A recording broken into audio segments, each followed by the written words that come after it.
Vous savez, chaque médicament qui sauve des vies, à la base, c'est une expérience. Mais alors, comment on fait pour être sûr que cette expérience est sans danger?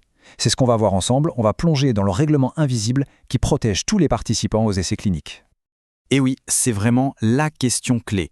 Comment faire confiance à un médicament qu'on n'a jamais utilisé? Forcément, participer à un essai clinique, ça comporte une part de risque, d'inconnu. Alors quel est le système qui est là pour protéger ces volontaires qui sont, on est bien d'accord, absolument essentiels? Pour bien saisir le défi, le plus simple, c'est de comparer. D'un côté, on a les médicaments qu'on connaît déjà, ceux qui sont autorisés. Là, tout est rodé, les routines sont fixes, les risques sont identifiés. Et de l'autre, les médicaments expérimentaux. Là, c'est une autre histoire. Le processus évolue tout le temps, on ne connaît pas bien la toxicité et en plus, il y a cette complexité de la mise en aveugle. Bref, on est dans un univers de fabrication complètement différent, plein d'inconnus. Alors, comment on gère toute cette complexité? Eh bien, la réponse a un nom. Ce sont les bonnes pratiques de fabrication ou BPF. Il faut voir ça comme un ensemble de règles ultra strictes, vraiment conçues pour maîtriser tous ces risques et s'assurer de la qualité à chaque étape. Et l'objectif, il est clairement écrit noir sur blanc dans la réglementation. Il ne s'agit pas juste de la qualité du produit, non. En fait, les BPF ont une double mission, et elle est cruciale. D'un côté, évidemment, protéger la sécurité des participants. Mais de l'autre, et c'est tout aussi important, garantir que les données scientifiques de l'essai soient fiables. Parce qu'au fond, l'un ne peut pas fonctionner sans l'autre. Bon, maintenant qu'on a posé les bases, voyons comment ça se passe concrètement. Première étape du processus, avant même de penser à fabriquer la moindre gélule, il faut un plan complet qui doit être créé et suivi à la lettre.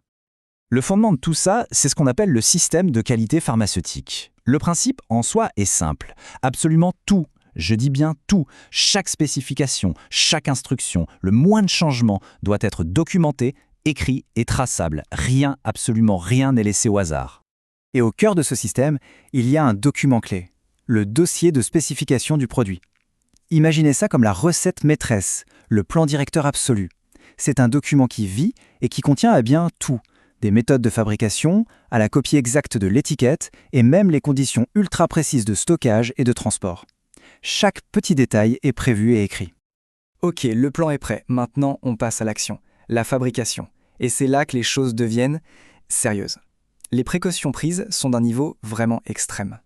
Le risque principal, le danger numéro 1 dans une usine qui fabrique plusieurs de ces médicaments, c'est ce qu'on appelle la contamination croisée.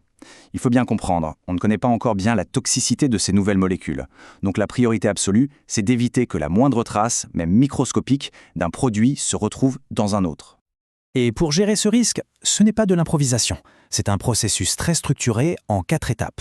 D'abord, on évalue la puissance et la toxicologie du produit. Ensuite, on conçoit l'organisation de l'usine et la circulation des matériaux pour que rien ne se croise. Après ça, on valide les processus de nettoyage avec une rigueur absolue. Et enfin, on fixe des limites de détection analytique tellement basses qu'on pourrait trouver une aiguille dans une botte de foin. Et comme si ce n'était pas assez compliqué, il y a le défi de la mise en aveugle. Pour ces essais, au moment de l'emballage, on se retrouve à manipuler en même temps des produits qui se ressemblent comme 2 gouttes d'eau. Le vrai médicament et le placebo. Le risque de se tromper, de faire une erreur d'étiquetage est juste énorme. Ça demande donc des précautions encore plus poussées. Bon, le médicament est fabriqué, il est emballé. On pourrait croire que c'est fini, mais pas du tout. Il reste une dernière étape et elle est absolument critique avant que quoi que ce soit ne parte vers un centre d'essai. C'est le processus de libération formelle. Et toute cette responsabilité finale, elle repose sur une seule et unique personne, la personne qualifiée. Son rôle est capital. C'est un peu le gardien du temple, complètement indépendant de l'équipe de production. Sa seule mission, vérifier que chaque lot est absolument parfait avant de donner son feu vert. Et attention, sa checklist est impressionnante. La personne qualifiée passe absolument tout au peigne fin. Les dossiers du lot sont conformes au plan de base? Oui. Toutes les anomalies ont bien été étudiées? Oui. Les processus, les installations, tout est bien validé? Oui. Elle examine le produit fini, emballé, regarde tous les résultats des tests. Bref, rien, mais alors rien ne peut être expédié avant que cette personne n'ait apposé sa signature. Mais attention, le travail n'est pas terminé une fois que le colis a quitté l'usine, loin de là. La sécurité, ça continue bien au-delà de la dose. En fait, les BPF, ça couvre tout le cycle de vie du médicament. Il faut des systèmes très solides pour gérer tout ce qui se passe après l'envoi. On parle ici de la gestion des plaintes, des éventuels rappels de lot, du retour des produits qui n'ont pas été utilisés et même de leur destruction sécurisée. La responsabilité est totale, vraiment, du début jusqu'à la toute fin. Tenez, un chiffre qui résume bien cet engagement. 25. 25 ans. C'est la durée minimale pendant laquelle les promoteurs doivent garder les documents essentiels de l'essai après la fin de l'étude.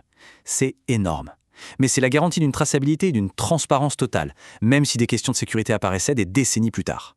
Au final, c'est tout ce processus hyper rigoureux, souvent invisible du grand public, qui est la véritable fondation de l'innovation médicale. C'est ce qui permet à la science d'avancer, d'être audacieuse, tout en s'assurant que tout est fait de manière sûre et digne de confiance. Ce qui nous laisse avec une dernière question, une question de fond. Le prochain médicament qui sauvera des vies, pourrait-il vraiment exister sans tout ce règlement invisible? Sans ce cadre complexe qui construit la confiance, est-ce que les grandes avancées médicales seraient seulement possibles?